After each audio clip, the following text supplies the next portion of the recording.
This channel does not promote any violent, harmful, or illegal activities. All content provided by this channel is meant for an educational purpose only. কংগ্রেসের সাথে কি জোট করছেন?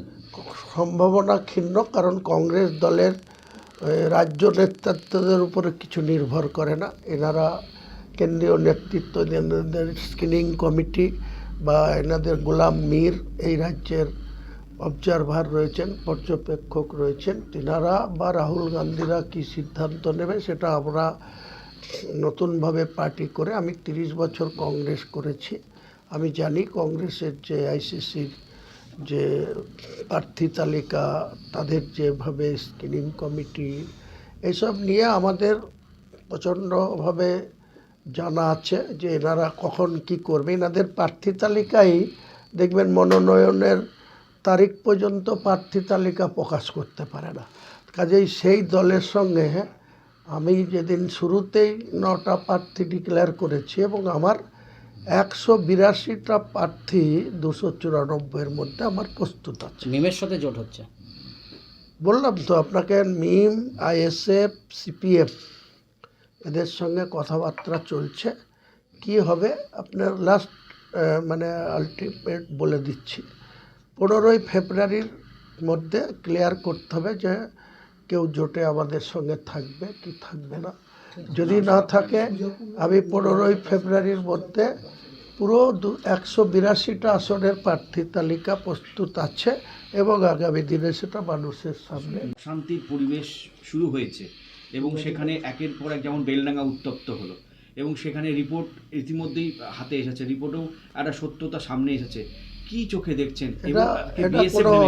এটা কোনো সত্যতার report না, এটা মমতা ব্যানার্জির সঙ্গে ঝাড়খণ্ডের মুখ্যমন্ত্রী হেমন্ত সোরেনদের গট-আপ রিপোর্ট। কারণ এই আলাউদ্দিনের খুন নিয়ে বা আলাউদ্দিনকে খুন করে যেটা তার গলায় কাপড়ের ফাঁস দিয়ে সুসাইড দেখানো হয়েছিল, প্রবণতাটা শুরু থেকেই দেখানো হয়েছিল। আমি বলবো মুর্শিদাবাদের পুলিশ সুপার যদি এত দক্ষ অফিসার হতেন, এত যদি এই পোস্টমর্টম রিপোর্টটাকে সামনে এনে এখন বলছেন এটা সুসাইড, খুন না, তাহলে যেদিন 16 তারিখে তার ডেড বডি বেলডাঙ্গায় আসলো, ঘটনাটা 15 তারিখে ঘটেছিল সেখান থেকে এসপি মুর্শিদাবাদের কেন এত সময় লাগলো? যেহেতু আমরা জানি ভালো করে যে মমতা বন্দ্যোপাধ্যায়ের সঙ্গে হেমন্ত সোরেনের কি রিলেশন আছে, খুব ভালো রিলেশন আছে। এটা পাশাপাশি এত বড় একটা রাজ্যের মুখ্যমন্ত্রী আর তিনি একটা ঝাড়খণ্ডের মুখ্যমন্ত্রী। যখন তার ভাইপো কোনো জায়গায় হেলিকপ্টার প্রয়োজন হয়, তার নিজের হেলিকপ্টার বিকল হয়, তখন সঙ্গে সঙ্গে আধ ঘন্টার মধ্যে হেমন্ত সোরেনের মুখ্যমন্ত্রীর হেলিকপ্টার তাকে ব্যবহার করতে দেওয়া হয়। তাহলে যখন আলাউদ্দিন খুন হলো, তারপরে যখন সেই ঘটনাকে কেন্দ্র করে তার ডেড বডি নিয়ে রোড ব্লক করা হলো 12 NH রোড, কেন এসপি সেই 7 ঘন্টার মধ্যে তিনি এই রিপোর্টটা কালেক্ট করে সাধারণ মানুষকে শান্ত করতে পারলেন না? এই ব্যর্থতার দায় কার? পাশে ওনাদের জেলার তৃণমূলের নেতা কাঁদির বিধায়ক অপূর্ব সরকার নিজে বলেছিল এটা খুন, এটা সুসাইড না।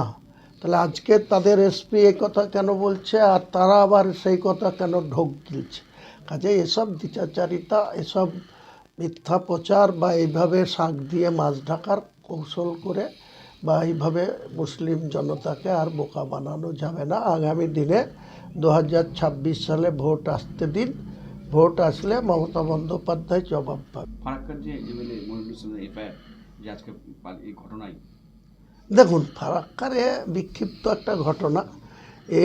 এর মার্ক 2024 লোকসভা নির্বাচনে যখন কংগ্রেসের ঈশা খান 49,000 ভোটে লিড নিয়ে নিচ্ছে, তখনই এর মার্ক কমে গেছে।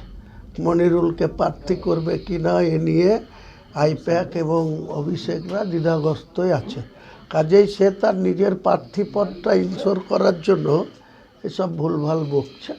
এসব ভুলভাল বকে কিছু লাভ হয় না।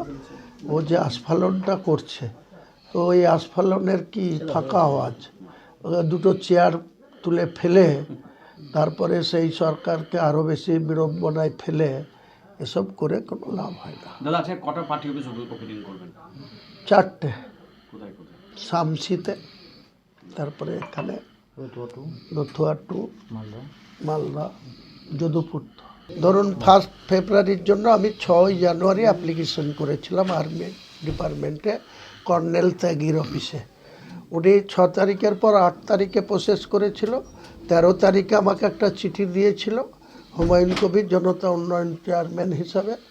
আমি 16 তারিখে ডেকেছিল, 16 তারিখে গিয়ে বলছে আমরা ফেব্রুয়ারি থেকে মার্চের 20 তারিখ অবধি কোনো মার্ক দিতে পারবো না, মার্চের 20 তারিখের পরে। তো আমার পক্ষে নিশ্চয়ই মার্চের 20 পরে 21 তারিখে আমাদের পবিত্র ঈদ উৎসব হবে, তারপরে নিশ্চয়ই চেষ্টা করব তখন। তার আগেই আমি তো 31 জানুয়ারি অর্থাৎ 31শে জানুয়ারি শনিবার আমরা বেলডাঙ্গার একটা 50 বিঘা জায়গার মধ্যে প্যান্ডেলের কাজ শুরু হয়েছে, ডায়াসের কাজ চলছে, সেখানে আমরা 10 লক্ষ মানুষের জমায়েত করে বাংলার এই দুর্নীতিগ্রস্ত সরকারের শিকড় উপড়ে ফেলার জন্য ডাক দেব।